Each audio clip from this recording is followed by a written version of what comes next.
dalam kelemahan kami kuasa-Mu terpancarkan Tuhan. Mungkin saat ini kami mulai letih Tuhan, kami mulai lelah Tuhan, kami mulai banyak masalah, tapi kami percaya Tuhan, Engkau Bapa yang tidak pernah meninggalkan kami, Engkau Bapa yang selalu setia, Engkau Tuhan yang selalu di pihak kami. Sebab jika Engkau di pihak kami, siapa lawan kami Tuhan? Kami berdiri, kami percaya Engkau Tuhan senantiasa berada dengan kami Tuhan. Terima kasih Bapa di surga, terima kasih Tuhan Yesus. Ku naikkan syukurku,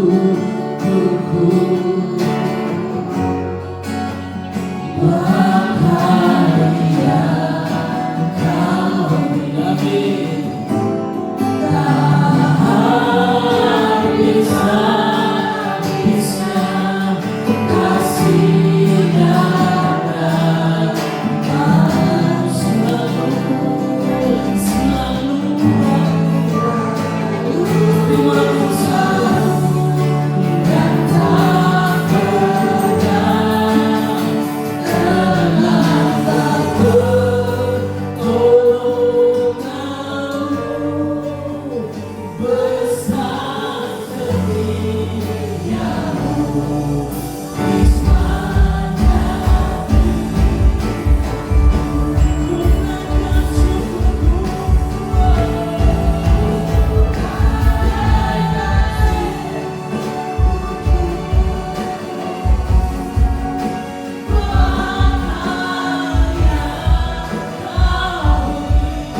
mengamin.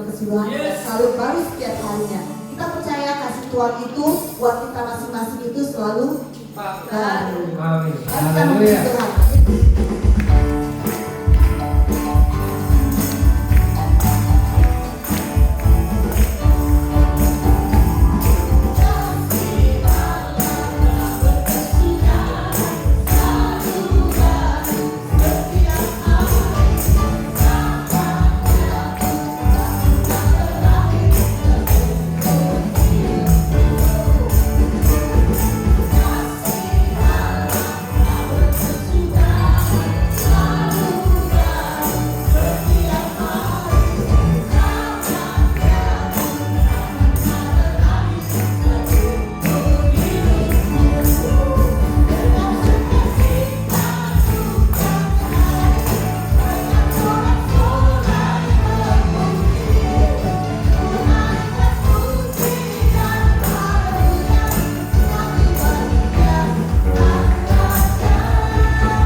pikiran kita untuk terarah kepada Tuhan saja.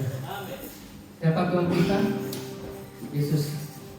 Yesus Kristus yang disalibkan, yang mati untuk menebus setiap hidup kita. Bagi dia saja, bagi satu Tuhan Yesus. Mari kita resapi dari setiap kata-kata lagu ini. Dua lagu ini adalah bagi satu Tuhan Yesus. Arahkan setiap hidup kita, setiap apa yang kita rencanakan, fokus kepada Tuhan Yesus saja. Karena ingat, apa yang diperbuat dalam hidup kita itu selalu indah. Mari kita nyanyikan dari awal.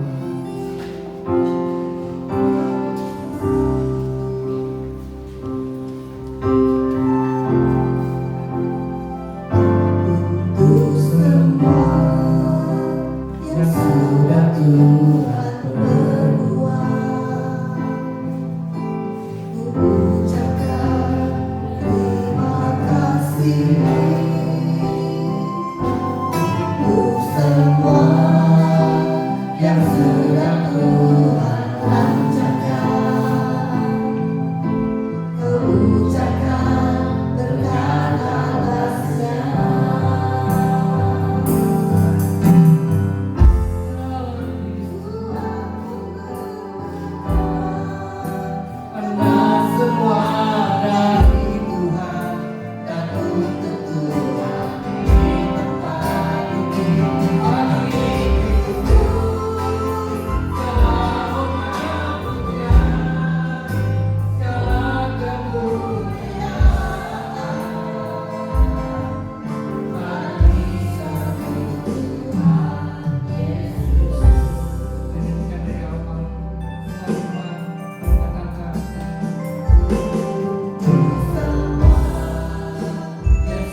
dari tahun ke tahun, dari bulan ke bulan, dari hari ke hari Tuhan. Engkau sertai kami Bapa. Terima kasih Bapa untuk perbuatan yang Engkau lakukan dalam setiap kami. Begitu besar yang Engkau berikan buat hidup kami. Itu besar Bapa rancangan yang Engkau telah tetapkan buat hidup kami. Kami bersyukur Tuhan. Kami berterima kasih Tuhan karena Engkau ada bagi kami. Ya Tuhan, kesempatan pada saat ini Tuhan, kami melayangkan setiap doa kami. Layakkan kami Bapa, ampuni kami Bapa. Hari demi hari kami selalu melakukan kesalahan yang selalu ulang-ulang, yang menyakiti Engkau. Ampuni kami Bapa. Layakkan kami Bapa untuk terus melekat pada Engkau tanpa terhalang akan dosa kami Tuhan. Agar berkat-Mu boleh tercurah selalu dalam hidup kami, agar pernyataan-Mu selalu berserta dalam kami. Ini kami Bapa, ini kami hamba-hamba-Mu yang selalu yakin dan percaya Engkau Tuhan kami Yesus, Engkau penyelamat hidup kami, penebus hidup kami Tuhan. Kami percaya Bapa, Engkau merencanakan yang indah Bapa dalam setiap kami. Berkati jemaat-Mu Bapa, dari setiap yang ada di KAI Jire, Narwastu, Mathos, Hope, NYC. Tuhan, Engkau telah menemukan kami Bapa di sini. Kami percaya Bapa, Engkau memiliki rencana yang indah buat setiap kami. Engkau pakai Bapa. Kami percaya Bapa, kami dijadikan garam dan terang, mana kami boleh melayani Engkau, memuliakan nama-Mu, meninggikan Engkau Bapa, menjadi saksi-saksi yang hidup yang Engkau pakai untuk menjadi kemuliaan bagi nama-Mu saja Tuhan. Ya Tuhan, dari setiap kami, dari setiap keluarga kami, banyak pergumulan Bapa di setiap persoalan-persoalan yang ada Tuhan. Tolong kami Bapa, mampukan kami Bapa dengan Roh Kudus-Mu, mampukan kami Bapa, berikan kami selalu hikmat-Mu Tuhan, pengertian-Mu Bapa untuk kami lalui setiap permasalahan yang ada. Kami percaya Bapa, dari setiap masalah yang ada Engkau menempa kami untuk kami boleh kuat, untuk kami boleh menjadi hamba yang selalu setia dan tegar dalam melakukan setiap pelayanan yang Engkau buat setiap kami Bapa. Ya Tuhan, berkati juga Tuhan generasi yang ada, generasi muda kami di sini Bapa. Kau pakai setiap mereka Bapa dengan tangan-Mu, dengan kuasa-Mu, Roh Kudus-Mu menyertai mereka Tuhan. Biar jalan hidup mereka Engkau yang arahkan, Engkau yang pimpin mereka Tuhan. Engkau yang pakai mereka menjadi generasi yang melancarkan kasih Kristus, dapat melawat setiap mereka Bapa yang muda-mudi, bagi anak-anak juga yang lainnya Tuhan. Kau pakai mereka Bapa jadi alat-Mu Tuhan. Tuhan, ini kami Bapa, kami menyerahkan setiap hidup kami dalam tangan-Mu. Dimanapun kami berada Bapa, di negara Australia maupun berada yang online di Indonesia, Tuhan Engkau sertai setiap negara ini. Banyak hal-hal yang terjadi Tuhan, perangan, demonstrasi, dan hal-hal yang lainnya, penyakit. Tuhan, jauhkan setiap kami Bapa, jauhkan kami dari setiap hal yang tidak kami inginkan Tuhan. Kami percaya perlindungan-Mu, pernyataan-Mu selalu berserta dengan kami. Jika ada hal-hal yang merugikan Tuhan ataupun apapun itu, Tuhan boleh pakai pemerintahan yang ada, penuh dengan hikmat-Mu, memberikan keputusan yang bijak Bapa, agar setiap kami boleh hidup dengan tentram dimanapun kami Bapa berada Bapa, di Aussie maupun di Indonesia. Tuhan, inilah kami Bapa, sebentar kami juga akan mendengarkan akan firman-Mu. Tuhan, siapkan hati kami, pikiran kami dengan kuasa Roh Kudus, agar kami boleh mengerti Bapa akan maksud firman yang Kau sampaikan oleh hamba-Mu, Pastor Tuhan. Terima kasih Bapa, ini doa kami sempurnakanlah dalam nama-Mu anak Yesus Kristus. Amin.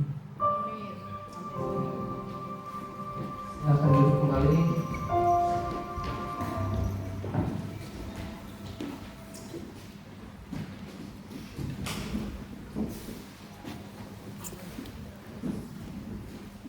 Thank you buat semua yang melayani, yang di mimbar maupun yang bukan di mimbar, semua penting ya. Ya, hari ini kita akan belajar dari Matius 12 yang berjudul miliki pembendaharaan yang baik.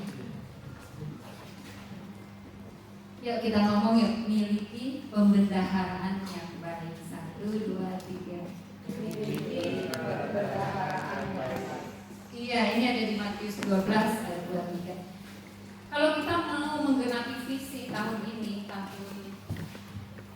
berkata iya jika iya dan berkata tidak jika tidak, lebih dari itu berasal dari si jahat. Itu visi tahun ini buat pos. Nah, salah satu yang menolong kita untuk bisa menjadi pelaku firman visi tahun ini adalah memiliki pembendaharaan yang baik. Pembendaharaan hati. Susah ngomongnya, pembendaharaan hati. Inggrisnya dapat nggak?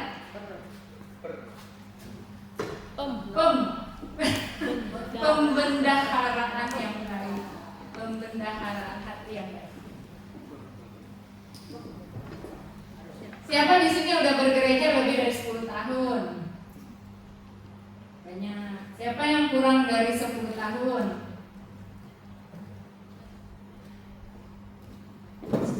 Yes.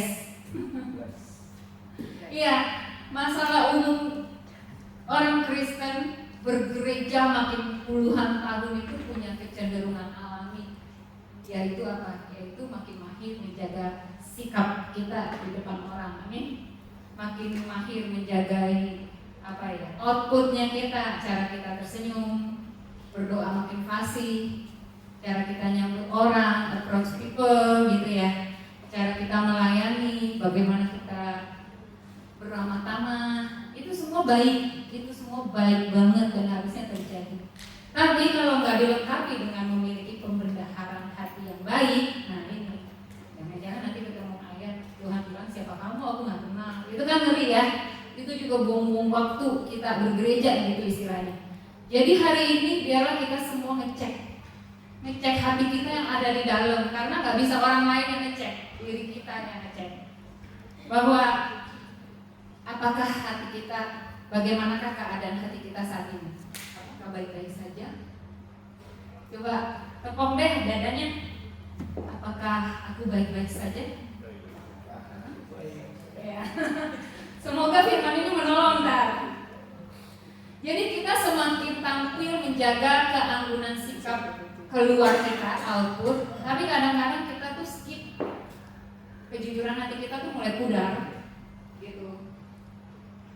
Kalau sementara oke, karena kita jaga hubungan sama orang lain. Tapi kalau berlama-lama kita terbiasa.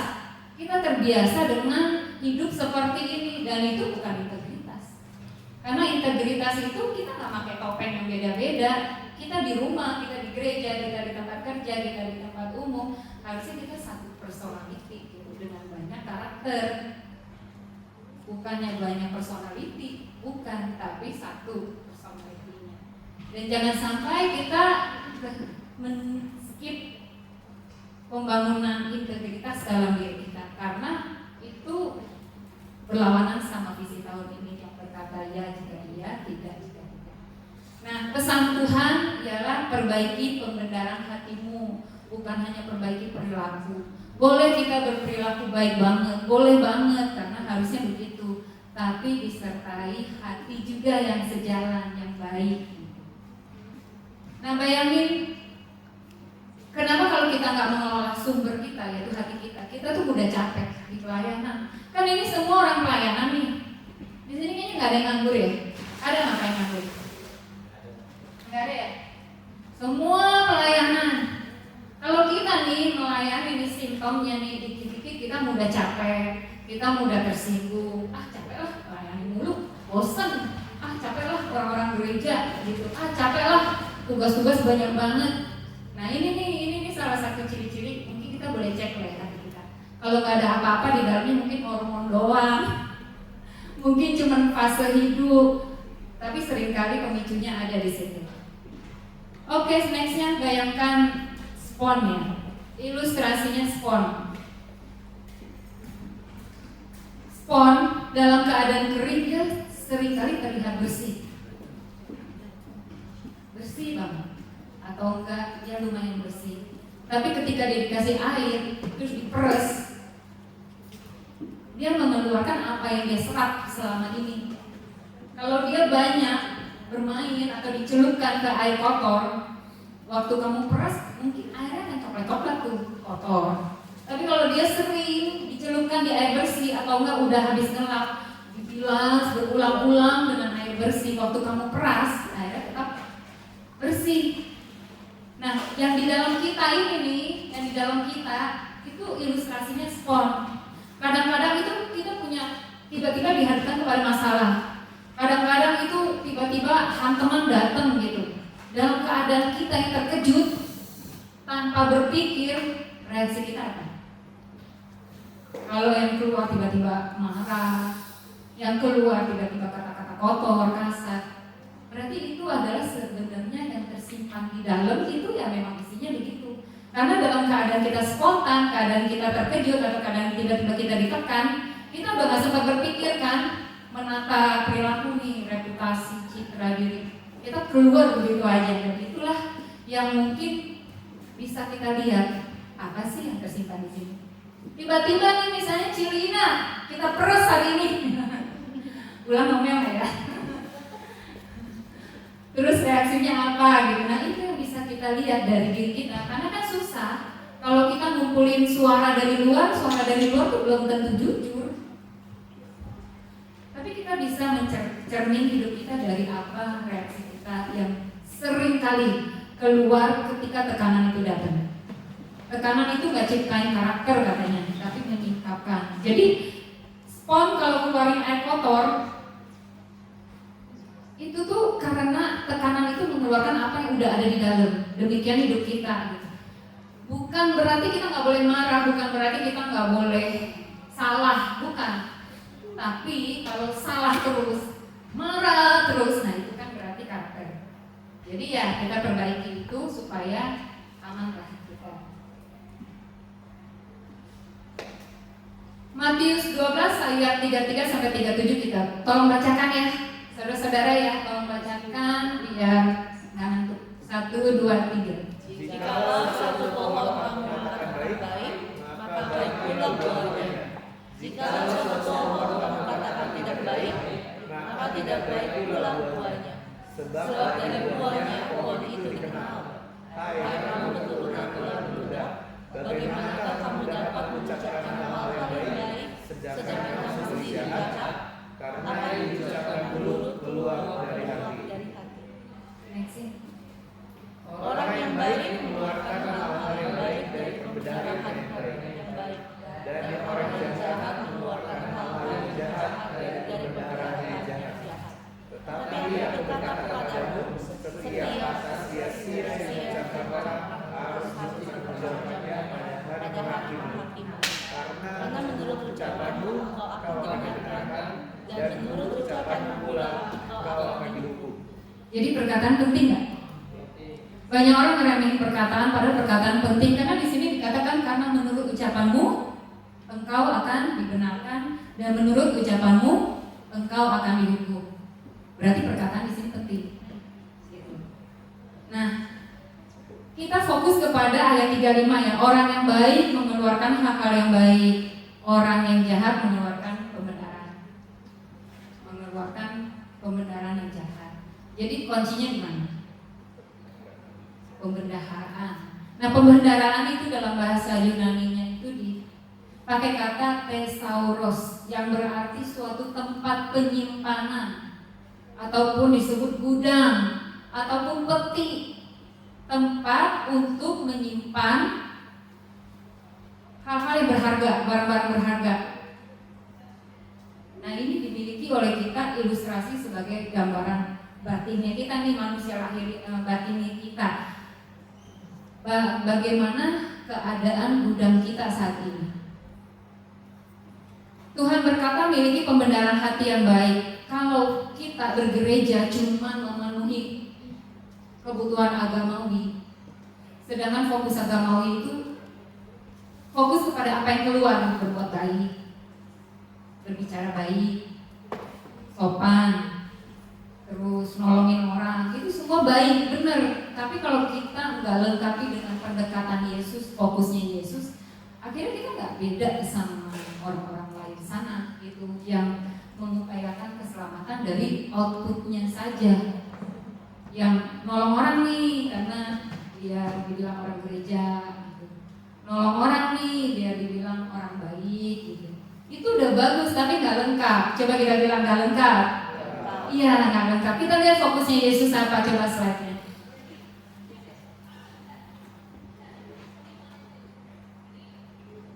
Klik lagi. Ya, sekali lagi. Ya, fokusnya Yesus adalah pastikan kamu menyimpan yang baik di dalam. Jadi kalau kamu berbuat baik memang karena kamu baik. Coba kita bilang ke sebelahnya, kamu tuh bikin baik karena kamu baik ya.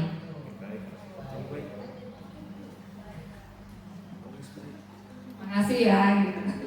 Terus pendekatan Yesus adalah transformasi sumber, yaitu dari dalam keluar. Pendekatan Yesus adalah memperbaiki akar bukan buah. Tadi kan Matius tadi itu berkata sebuah pohon dikatakan baik dilihat dari buahnya. Nah, perbaiki akarnya. Kalau mau berbuah yang baik, pohonnya dari dalam yang benar, supaya dia tinggal otomatis, buah itu cuma hasil otomatis yang keluar. Mengubah hati bukan hanya perilaku. Jadi bukan hanya perilaku. Terus suatu gudang kalau penuh dengan kebenaran, maka secara otomatis yang keluar juga adalah kebaikan. Sebaliknya kalau gudang hati kita penuh sampah kepahitan, maka usaha sekeras apapun untuk terlihat baik akan gagal saat kita ditekan. Tekanan kecil kita bisa lolos, tekanan besar biasanya nggak bisa lolos. Jadi hari-hari ini mari kita datang kepada Tuhan. Kita bilang, Tuhan selidiki aku ya. Ini hati masih nyimpan kepahitan nggak sih? Ini hati masih nyimpan luka yang nggak beres-beres nggak? Kita terluka tuh wajar, benar nggak? Siapa di sini yang nggak pernah terluka hatinya? Siapa di sini nggak pernah lukain orang lain? Yakin? Berarti pernah ya lukain orang lain. Jadi sama impas dong. Kita pernah dilukai, tapi kita juga pernah melukai. Nah, kalau itu disimpan terus, mau 20 tahun, 30 tahun itu tetap di situ. Malah mungkin keadaannya lebih buruk. Banyak orang ignore, gak mau lah beresin yang di dalam. Kenapa? Gak nyaman. Gak nyaman, membongkar hati kita tuh gak nyaman. Ngakuin kita punya masalah sama apa, sama siapa itu gak nyaman. Benar gak? Tapi kalau itu disimpan, one day itu keluar. One day itu keluar. Gitu. Tapi kalau kita ngeberesin, bukan berarti kita lupa. Kita ingat, tapi kita gak simpen lagi sakitnya. Kita nggak simpan lagi lukanya, kita nggak nyimpen, nggak hidup dengan kekecewaan. Banyak orang bisa ngecewain kita, terutama orang-orang terdekat, tapi bukan untuk disimpan, tapi untuk diberesin. Karena makin kita beresin, makin kita punya nilai, makin punya kekuatan, kemampuan untuk hadapin lagi situasi-situasi kayak gitu. Manusia di sekeliling kita tuh nggak sempurna, udah pasti dia ngecewain. Tapi kalau kita latihan membereskan hati kita, menanggapi kekecewaan, menanggapi hal-hal yang di luar ekspektasi kita, itu nggak ganggu kita di masa depan. Dan itu juga memampukan kita untuk melakukan visi tahun ini. Karakter nggak muncul tiba-tiba, melainkan hasil akumulasi dari apa yang kita stok tiap hari. Nah, kalau gudang itu penting, sekarang gudang itu ternyata menentukan lensa mata kita, cara kita mandang segala sesuatu. Jadi hati ini nih, yang di dalam kita ini nih, itu sangat menentukan cara kita memandang segala hal, segala sesuatu. Jadi dari hati, dari gudang itu ngaruh ke lensa, cara kita memandang, cara kita mengolah sesuatu. Lalu itu akan mempengaruhi output kita. Apa yang akan kita reaksikan, apa yang kita responi, apa yang akan kita katakan, putuskan, dan lakukan. Titus 1 ayat 15 berkata, bagi orang suci semuanya suci, tapi bagi orang najis satu pun tidak ada yang suci.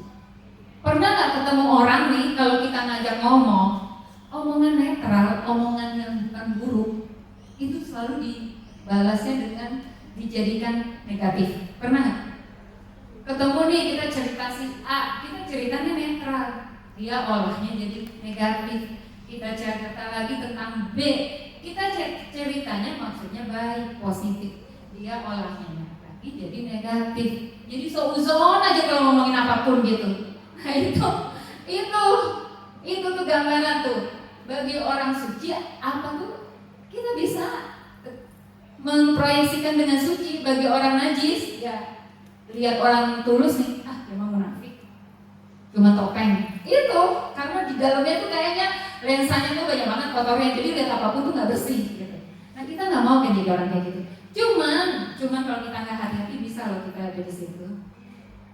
Jadi ini adalah langkah untuk kita menjaga supaya lensa kita pastikan bersih. Kita kalau yang pakai kacamata nih, tiap hari bersihin lensa. Yang pakai kacamata bersihin ya. Kalau enggak sidik jari lah, minyak lah, keringat lah, terus jejak air lah, itu kan mengganggu penglihatan kita. Kita bersihkan tiap hari. Nah ini gudang kita juga kita perlu rajin-rajin. Si Yohanes langsung ngecek kacamata nih. bagus. Cek juga gudangnya Pak. Kita nggak lihat dunia secara objektif dengan dunia apa adanya, enggak. Kita itu lihat dunia melalui cara pandang kita gitu. Kalau yang hidupnya keras tuh lihat dunia tuh keras. Kalau hidupnya enak banget dari kecil sampai gede, hidupnya melihat dunia tuh gampang. Apa tuh gampang lah gitu. Jadi emang kita melihat dunia itu berdasarkan lensa. Konsep cara pandang yang udah terbentuk di dalam kita. Nah, hati yang rusak membuat akal dan suara hati jadi najis, itu kata Titus 1 ayat 15b. Jadi pembenaran hati yang buruk itu nggak cuma merusak ucapan ya, tapi juga merusak kewarasan cara berpikir. Saya ulang ya, pembendaharaan yang buruk bukan hanya merusak ucapan, tapi merusak kewarasan cara berpikir. Kita tuh menafsirkan, mengartikan segala sesuatu tuh udah nggak bagus lagi, gitu. Udah nggak normalnya lagi. Jadi apa yang kita simpan menentukan cara kita melihat hidup, dan cara kita melihat hidup menentukan respon kita. Aman Puspa, dapat? Oke, kita kasih contoh.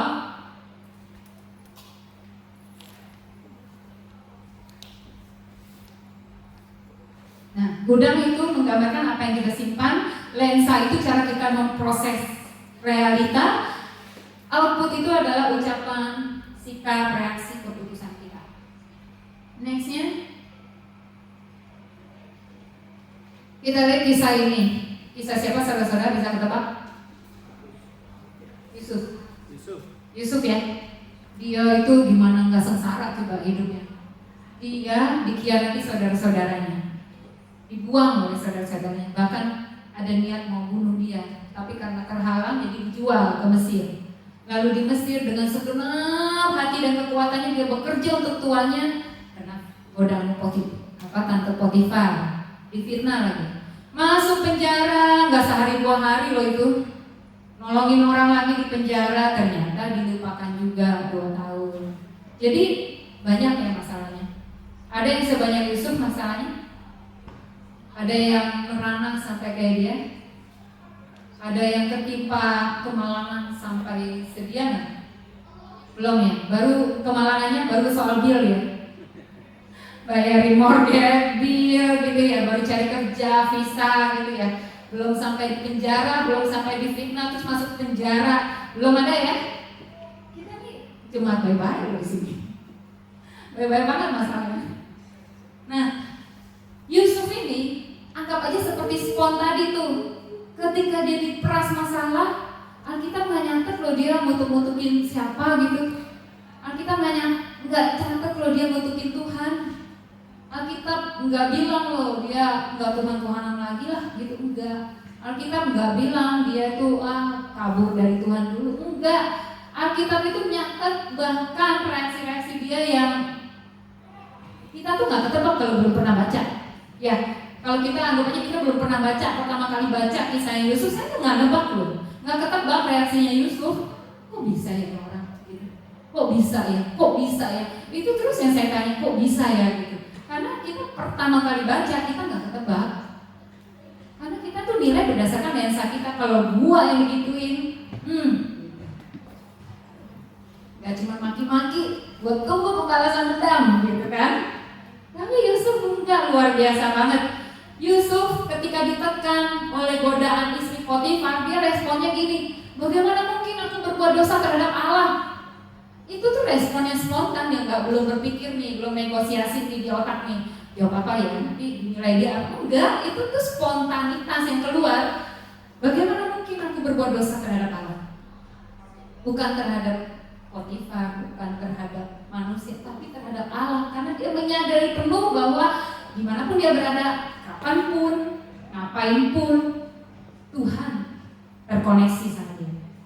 Jadi nggak lagi tunggu diawasi mentor, nggak tunggu diawasi Pak Pendeta, orang-orang gereja, nggak tunggu diawasi orang tua, pasangan, anak atau siapapun. Begitu dia ditekan dalam keadaan yang dia lagi bebas, nggak ada orang loh di rumah itu, nggak ada orang di tempat dia. Kalau sampai dia ikuti godaan istri Potifar pun rahasia aman. Tapi dia enggak.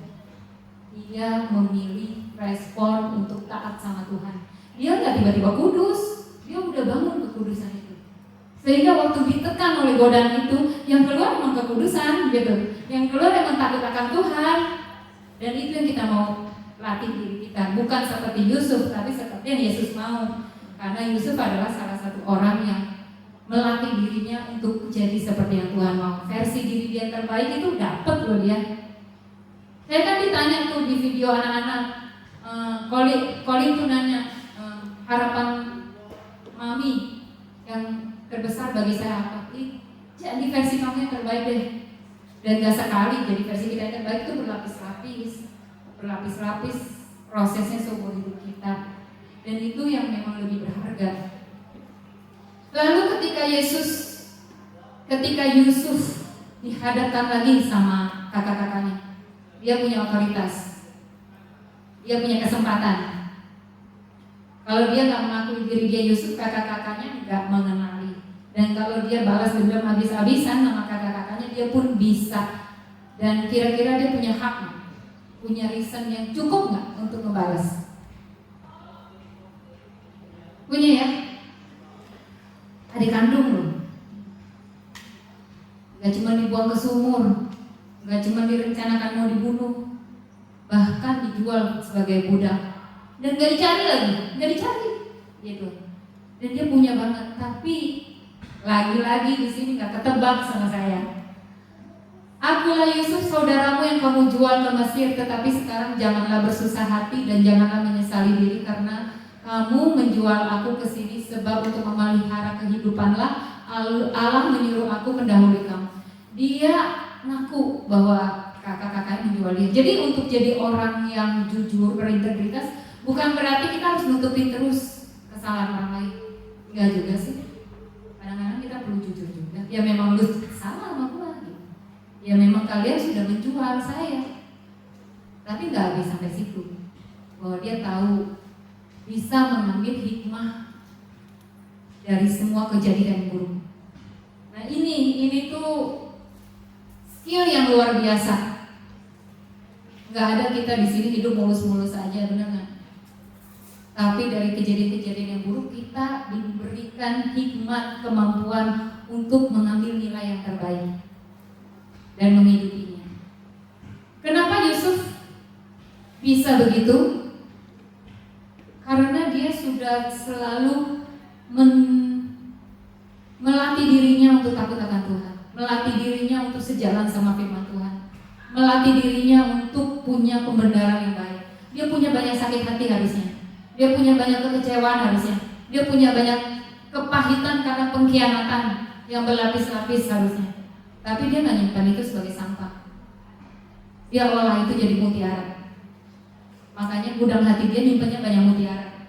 Ketika dihadapkan pada satu kesempatan, yang keluar juga bagus. Ketika dihadapkan pada satu tekanan yang mendesak, ngepres dia, nekan dia benar-benar, yang keluar juga masih bagus. Dan gak cuma Yusuf, Ayub juga. Dan gak cuma Ayub, kamu juga. Boleh dong colek sebelah bilang kamu juga bisa gitu. Dicolek soalnya dengan tuh. Siapa kok Mary? Kabur mulu ya. Jadi ya, kalau Yusuf bisa, Ayub bisa, kita anak-anak Tuhan juga diberikan kemampuan oleh Tuhan. Tapi ya itu, latih diri. Amin. Oke, setelah Yusuf kita kasih satu contoh lagi. Nextnya. Siapa ini? Hah? Apa? Bukan buahnya, siapanya? Atau kisahnya? 12 pengintai. 12 pengintai yang dikirim oleh Musa ke Yeriko. Itu pertama kalinya tuh dia mau menjelajahi tanah Kanaan, tuh tanah perjanjian. Ini tongkat kepemimpinan belum pindah ke Musa, ke Yosua ya, masih di Musa ya. Nah, 12 pengintai, mereka pergi tuh ke Yeriko. Mereka memata-matai, melihat, survei ya. Dia melihat-lihat keadaan Yeriko. Mereka melihat fakta yang sama, keadaan yang sama, berita yang sama, ya kan? Tapi ada perbedaan. Nextnya.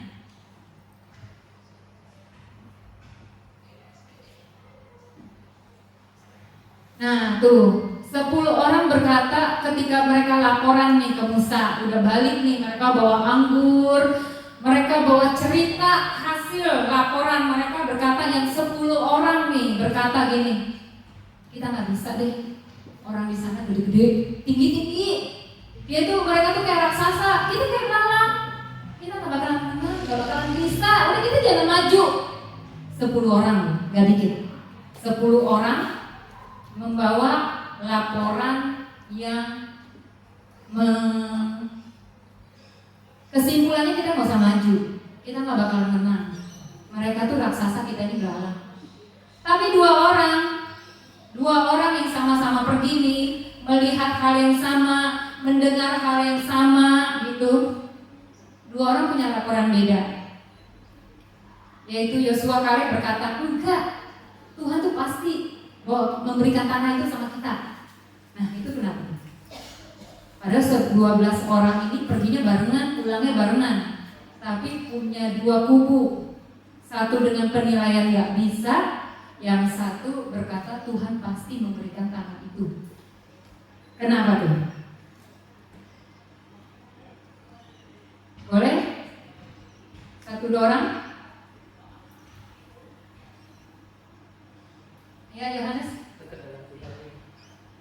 dekat sama Tuhannya. Oke, ada lagi yang melengkapi. Lensa matanya beda. Apa? Lensa mata. Lensa matanya beda. Tapi benar, dekat sama Tuhannya benar. Benar. Jadi bedanya tuh di gudang hati mereka dan lensa ya. Gudang hati mereka tuh mereka nyimpan apa gitu. Ini sama generasi yang sama yang keluar dari Mesir. Jadi mereka bukan beda generasi. Mereka generasi yang sama. Mereka tuh mengalami perbudakan, mereka mengalami perjalanan padang gurun. Mereka juga sama-sama pergi ke Yeriko-nya, tapi hasilnya beda. Nah kita juga di sini, kita tuh dengar khotbah yang sama tiap minggu ya, tapi pulang bisa coba kita kalau ngumpul tuh kita ngomong, kamu dapat apa, kamu dapat apa, kamu dapat apa, pasti beda-beda gitu. Ya selama di dalam ranah kebenaran aman gitu. Itu juga bagus kalau kita boleh tuh sekali-kali ngumpul, kita ngomong, sharing, dapat apa, pasti beda-beda. Satu kali tuh saya dapat cerita dari mama gini, mama tuh ke dokter, bawa papa ke dokter. Kita kalau ke dokter tuh suka serbuan, rame-rame bisa 6 orang gitu, pokoknya diserbu gitu. Pulang bawa berita yang beda. Yang satu bilang gini, dokter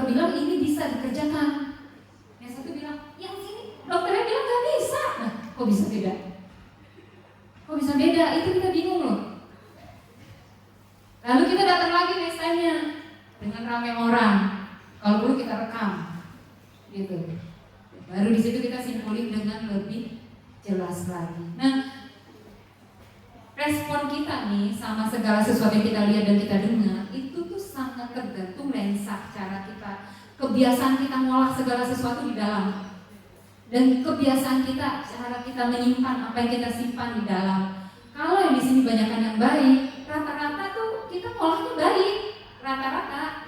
Tapi kalau kita yang di sini simpennya banyak yang nggak baik, ini tuh nyambung, ngolahnya juga sering dari sisi tidak baiknya gitu. Makanya penting firman hari ini. Next ya.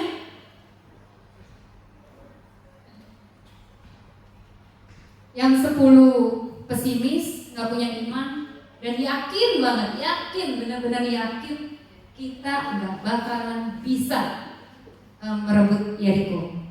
Yang 2 penuh dengan iman dan teguh bahwa mereka bisa, dan mereka ngejagain iman mereka bahkan sampai berapa tahun kemudian, nggak luntur, padahal hidupnya di lingkungan yang sama. Jadi keputusan hidup kita tuh ada di kita, bukan di lingkungan. Kamu tuh mau punya iman yang seperti apa? Keputusan kita bilang itu keputusan saya loh. 1, 2, 3. Itu keputusan saya. Lingkungan mempengaruhi, tapi tetap keputusannya di kita. Lensa mereka berbeda, isi gudang mereka berbeda, makanya respon mereka berbeda. Nextnya,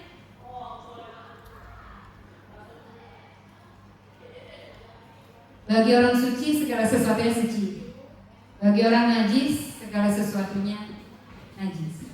Itu gampang. Jadi kalau kita sehari-hari ini di tempat kerja, di pertemanan, di bergereja, di keluarga, kalau respon kita terus negatif, najis itu ya mungkin itu gambaran di dalam yang perlu kita koreksi sekarang gitu. Bisa diperbaiki, bisa kita evaluasi kembali.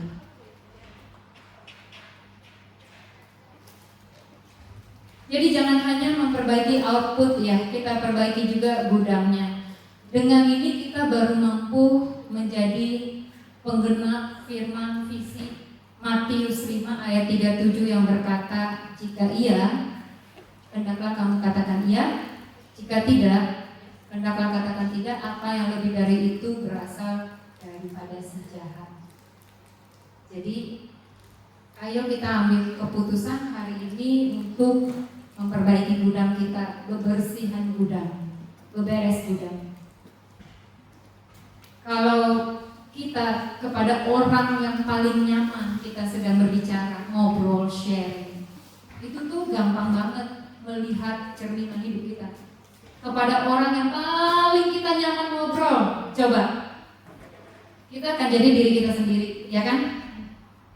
Nah di situ kita bisa cek deh respon-respon kita, kesimpulan-kesimpulan kita, label-label yang kita buat atas apapun yang kita omongin. Di situ kita bisa banget ngecek kondisi hati kita, kondisi gudang kita.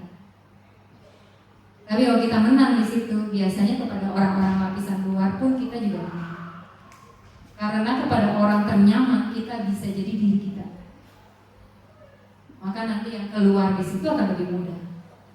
Nah, jadi ayo hari-hari ini kalau ngobrol sama pasangan, sama orang terdekat, bukan pura-pura, tapi jadi dirimu dan mengevaluasi diri, membangun kembali hal-hal yang baik yang firman Tuhan beritakan kepada kita, perintahkan kepada kita. Dan bagaimana cara kita mengisi gudang kita? Ini terakhir. Oke, apa isi gudangmu? Tuhan bilang miliki pembendaharaan yang baik. Nextnya, bagaimana cara kita isi gudang? Yaitu jaga pintu, jaga stok gudang kita, karena apa yang kita konsumsi itu kan yang mengisi gudang kita nih.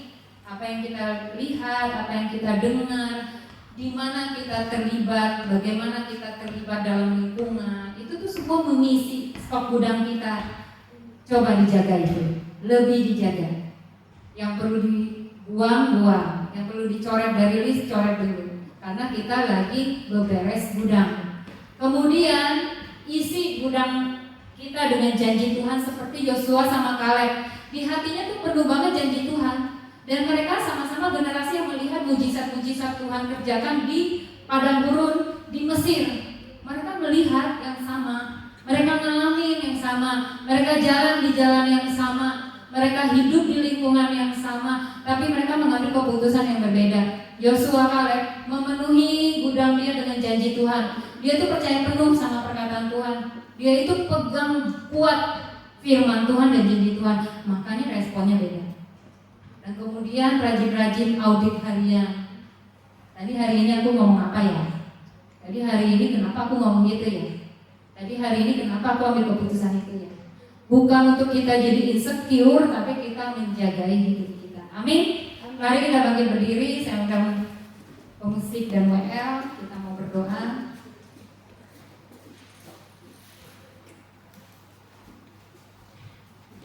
Jika hari ini Tuhan buka pintu hatimu, kira-kira isinya apa ya? Banyak yang murni atau yang enggak? Kalau hari ini hidup kita tuh kayak ibarat toko, barang-barang yang isi etalase kita, modelnya kayak apa? Barang-barang berharga kah? Atau yang enggak? Kalau hari-hari ini misalnya Tuhan izinkan kejepit, ketekan, kira-kira kita mau berespon apa?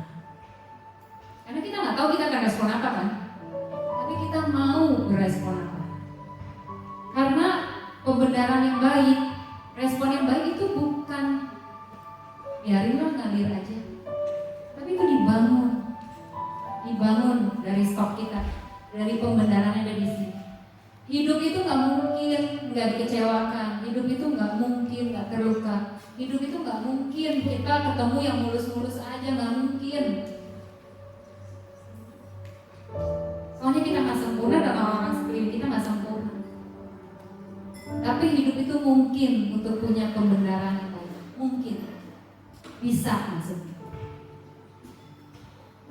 Jadi jangan hanya sibuk rapikan apa yang tampak, tapi perhatikan dan kerjakan apa yang ada di stok di dalam kita.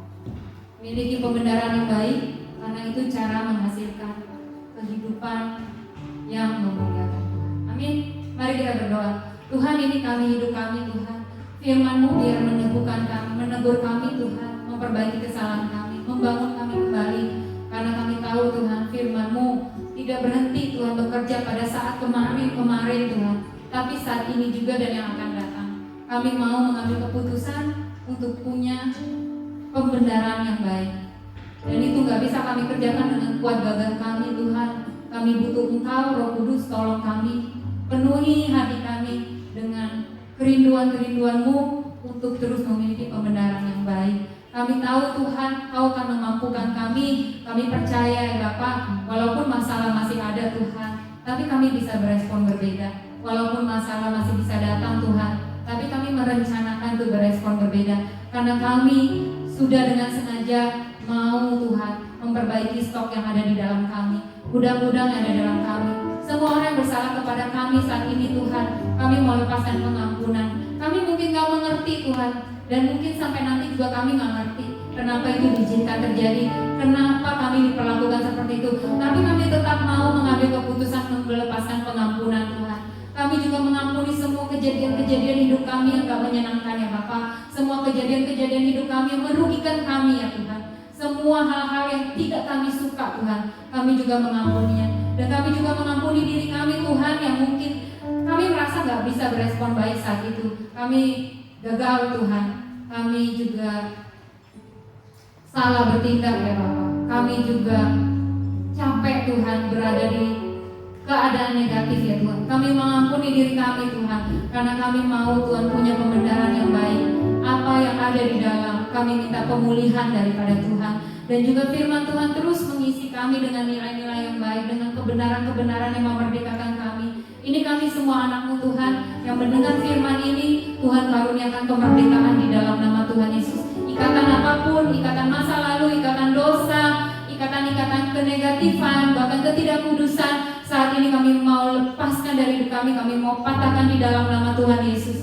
Biar kebenaran firman Tuhan mengisi penuh hati kami, dan juga Tuhan mengubah kami Tuhan dalam cara berpikir yang salah Tuhan, cara-cara kami menafsir, cara-cara kami berpikir, menilai segala sesuatu yang salah, kami bawa ke hadapan-Mu ya Tuhan. Biarlah mulai saat ini ya Tuhan, firman-Mu mengoreksi kami, Roh Kudus memperbaiki kami, mengajari kami untuk memiliki lensa yang lebih baik ya Bapa, sehingga apa yang keluar, buah-buah yang keluar dari hidup kami menjadi buah-buah yang lebih baik dan lebih baik ya Tuhan, dan memuliakan Bapa kami yang di surga. Apa yang dari si jahat kami tolak di dalam nama Yesus. Kami mau apa yang datang daripada Tuhan. Terima kasih ya Tuhan, materaikan di dalam nama Tuhan Yesus. Kami berdoa, haleluya. Amin. Thank you, silakan duduk. Kalian semua diberkati. Terima kasih Pastor Mon yang telah menyampaikan firman pada kami semua, dan kami merasa firman ini sungguh menjadi berkat buat kami semua. Sehingga Tuhan, kami mohon Tuhan supaya Pastor lebih banyak lagi memberikan berkat buat dia Tuhan, sehingga dia bisa menyampaikan Tuhan apa yang Tuhan kehendaki untuk sampaikan pada umatnya. Terima kasih Tuhan, dalam nama Tuhan Yesus kami berdoa.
baik perpuluhan maupun persembahan apa adanya Tuhan.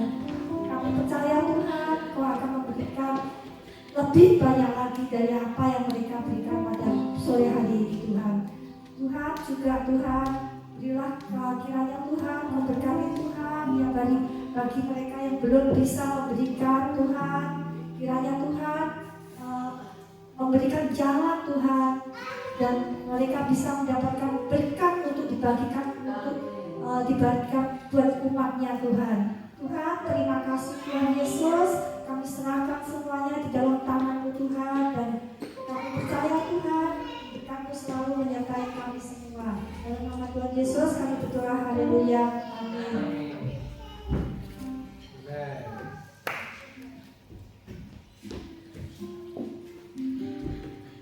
Sama-sama kita bangkit berdiri, kita selesai dengan ibadah kita ya. Semua diberkati Tuhan. Amin ya. Kalau masih kita bisa bilang begini, kalau kamu jahat, aku bisa lebih jahat, berarti perbedaan kita lebih jahat daripada orang itu. Benar ya? Ya? Benar gak sih? Iya, benar. Jadi kalau ada orang lain jahat kepada kita dan kita gak bisa berbuat jahat kepada dia, itu namanya kita gak punya lagi perbendaharaan yang jahat di hidup kita. Amin saudara. Jadi milikilah yang baik-baik yang ada di dalam sini, sehingga kita nggak bisa lagi buat jasa orang. Nggak bisa, itu udah nggak bisa lagi, itu udah bukan aku lagi, karena itu sudah manusia lama aku. Yang baru ini yang ada cuma yang baik-baik aja, yang murni, yang suci, yang patut yang sedap didengar, yang disebut kebajikan, yang pokoknya itu semua lah ya. Itu yang ada di dalam hati kita. Rame-rame keluarkan yang lama, masukkan yang baru. Amin, saudara. Ya, sama-sama kita berdoa. Bapak di surga, terima kasih Tuhan buat hari ini. Kalau kami boleh sama-sama beribadah Tuhan dari pagi hingga sore ini, Tuhan Yesus, terima kasih buat semua berkat-Mu, anugerah-Mu Tuhan. Kalau kami masih diberikan kesehatan Tuhan Yesus untuk berbakti bersama-sama, kami boleh diberikan anugerah-Mu Tuhan Yesus untuk berkumpul bersama saudara seiman dan saling mengencourage satu sama lain Tuhan Yesus. Terima kasih buat semua blessing yang Kau berikan dalam kehidupan kami. Mari sama-sama kita angkat tangan kita ke atas. Dimana dikasih Tuhan, pulanglah dengan membawa berkat damai sejahtera anugerah yang besar daripada Allah Bapa, cinta kasih yang luas daripada Tuhan Yesus Kristus, persekutuan indah bersama dengan Roh Kudus boleh menyertai kehidupan kita semua sampai Maranatha. Tuhan Yesus datang yang kedua kalinya untuk menjemput kita semua, dan kita boleh didapati sebagai hamba yang setia. Diberkati pekerjaanmu, diberkati rumah tanggamu, diberkati sekolahmu, diberkati anak-anakmu, diberkati orang tua, diberkati segala sesuatu yang kau kerjakan di dalam nama Tuhan Yesus. Kita semua boleh sama-sama katakan amin. Yesus memberkati kita semua. God bless.